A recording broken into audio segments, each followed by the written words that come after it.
আসসালামু আলাইকুম রহমতুল্লাহি ওবরাকাতু। আবারও চলে আসলাম আপনাদের মাঝে আরেকটি লেখার ভিডিও নিয়ে। তো এখন আমরা যে ভিডিও বানাবো ওটা অনেক গুরুত্বপূর্ণ। যদি ভালো লাগে তাহলে সাবস্ক্রাইব করে পাশে থাকবেন আর বেল বাটনটি ক্লিক করে দিবেন। এখন আমরা বা লেখা শিখব। তো বা লিখতে গেলে প্রথম ভাগে যে আছে ওটা হলো নিচের মাথাটা চোখা হবে। আলিফ যেমন চোখা করা হয়েছিল নিচের মাথা, বাটাও ওরম চোখা হবে, আর শেষ মাথাটা ডিঙ্গি নৌকার মতো চোখা হবে। তো দেখতেই পাচ্ছেন আপনারা। আর আগে আমরা নক্তা লেখাটা শিখে গেছি, এই জন্য নক্তা লেখা অত সমস্যা নেই। তো আমি শর্টকাটে লেখা শেখাচ্ছি যেন আপনাদেরও বিরক্ত না হয় বা বিরক্ত না করেন যে এত লেখা বা এত বড় ভিডিও কি করে লিখব। তো দেখেন বাটা যে আমরা লিখব, তো লিখতে লাগলে সুন্দর করে কানি হবে না, প্রথম মাত্রা কানি হবে না, যে অনেকে কানি দিয়ে দিবে, সমস্যা নেই। প্রথমত লিখতে লাগলে কানি হবেই। দেখতে পাচ্ছেন যে বা লেখা একবার সহজ। বা লিখলে বা তা থা তিনটাই হয়ে যাবে। নিচে একটা নোক্তা দিলাম, আমি শর্টকাটে লিখছি আর কি। নিচে একটা নোক্তা দিছি, উপরে দুইটা নোক্তা দিলে তা হয়ে যাবে। দুইটার উপরে যদি আরেকটা নোক্তা দেন তাহলে সা হয়ে যাবে।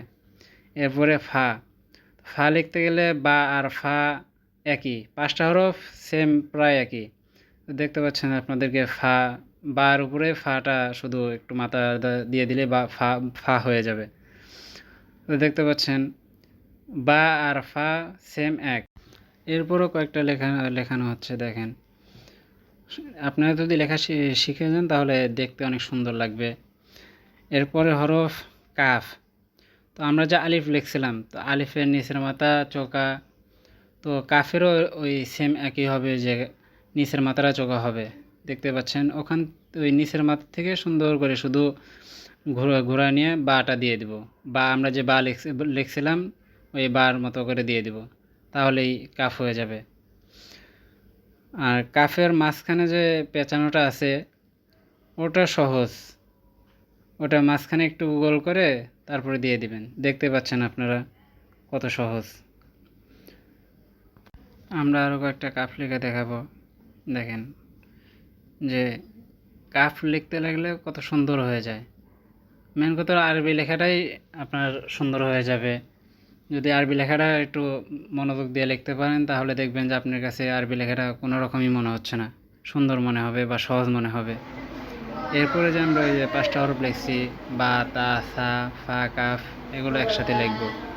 একসাথে লিখলে হয় কি যে আমার কোনটা খারাপ হচ্ছে বা কোনটা ভালো হচ্ছে এটা বোঝা যায়, বা আগ্রহ হয় যে আমার লেখাটা সুন্দর হচ্ছে, আমরা যে লেখা লিখতেছি অনেক সুন্দর লাগতেছে।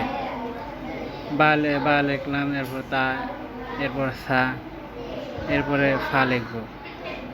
তো আমরা যখন আগেই লিখছি তো আমাদের একটা অভিজ্ঞতা হয়ে গেছে যে বা তা সা ফা কাফ এগুলো তো আমরা লিখছি, তো এখন আমাদের লিখতে অতটা সমস্যা হবে না। এই জন্য আমরা সুন্দর করে লিখে নেব।